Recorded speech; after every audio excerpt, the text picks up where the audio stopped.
Okay, this is a re-recording of the how-to video on how to do cut lines for the engraver, because I realized there's a better way to do it than from what I actually originally did.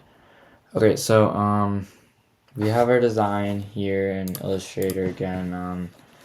Something I was working on. The colors, the way I did it was fine, because I was hoping that I want these ones specifically to stand out compared to I want the Canyon Hills High School to stand out compared to everything else.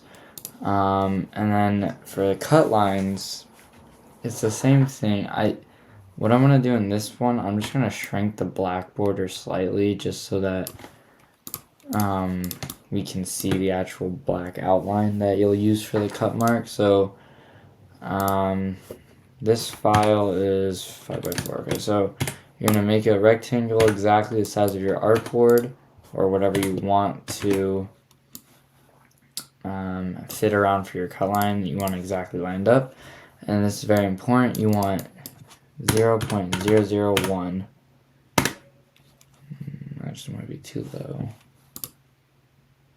Let me check real quick. That should be what it is. Let me just check another file. Formula cut tester.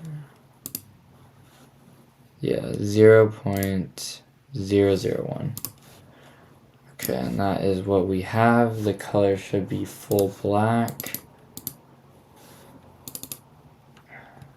This one's different, that's why. But yeah, it should be, like I said, it should be 00 black. And I'm fine with like this little white gap on the edge. It doesn't really matter to me. Just so there's a little differentiation between the two.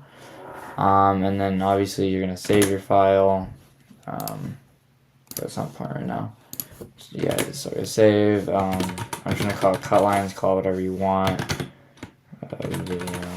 Save the AI file, so you should have it saved already. And then you're obviously gonna go File, save a copy, Adobe PDF. So you want PDF, and save. And then obviously you're gonna drop it into the folder for the engraver or the desktop if you have access to that.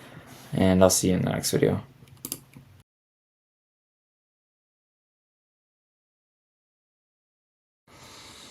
Okay, so this is a voiceover for what you're actually doing, because the desktop doesn't have the audio. Okay. So obviously you open, this first part is exactly the same thing as you do in the other videos. You open an Illustrator on the desktop.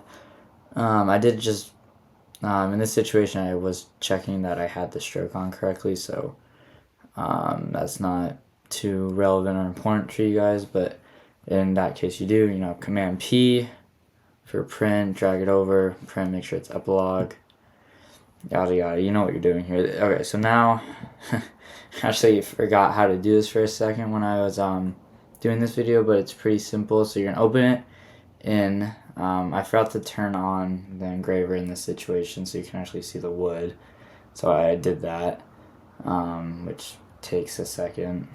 That's probably what I'm doing right now. So it takes a minute or two.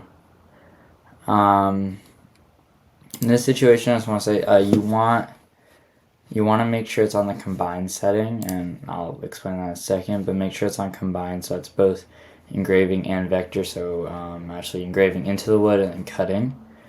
I'm just waiting for it to like warm up in a second. Alright, and then obviously okay, so I did the wrong thing in this situation.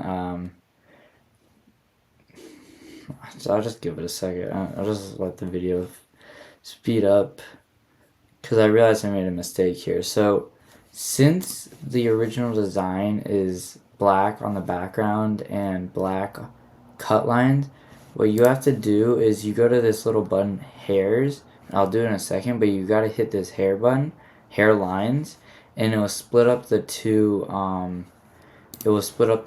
blacks. But I'll also do this step, make sure you're engraving correct settings. But I'll do it in a second, but what you have to do is it will split up the two blacks. It will, like, instead of reading them as one just black color, it will split those up into two separate two separate two separate ideas or jobs you have to do. So I'm just messing with it right now. And then I don't know why I resized it, so I undid that. But so I'm about to do it to my knowledge. Because I forgot for a minute, and then I'm trying to remember, because now it's actually going to do what we want, and then because you want the background so it actually engraves all the white and so it stands out a little more. But the next step, I'm a little lost because I forgot how to do it in the moment. But just give me a sec. Don't wait there. Right, now I realize what I have to do. In a moment. Oh, there. Okay, hairlines. Okay. You see how it's two different blacks now? This is going to engrave this background and actually engrave it, but this little bit is going to do the cut because it recognizes it as a separate black and won't have a problem or an issue reading that. So then, obviously, I have to do vector. I changed the settings on accident before actually doing this, so you might just see me doing that, but obviously that's what you do. Oh, God. I was being an idiot in this video when I was recording this. Because I forgot to actually import the material. But I did it correctly for this one, and then since the other one's vector, I didn't do that yet, and then I realized I had to, and then I had to change the settings again. And then, but that's what you're supposed to do. That's what you're actually supposed to do. You make sure you do splitting lines, hairline splits. It's just a yap. But that's what you have to do. Maybe I should record a better video. It's fine. You'll figure it out.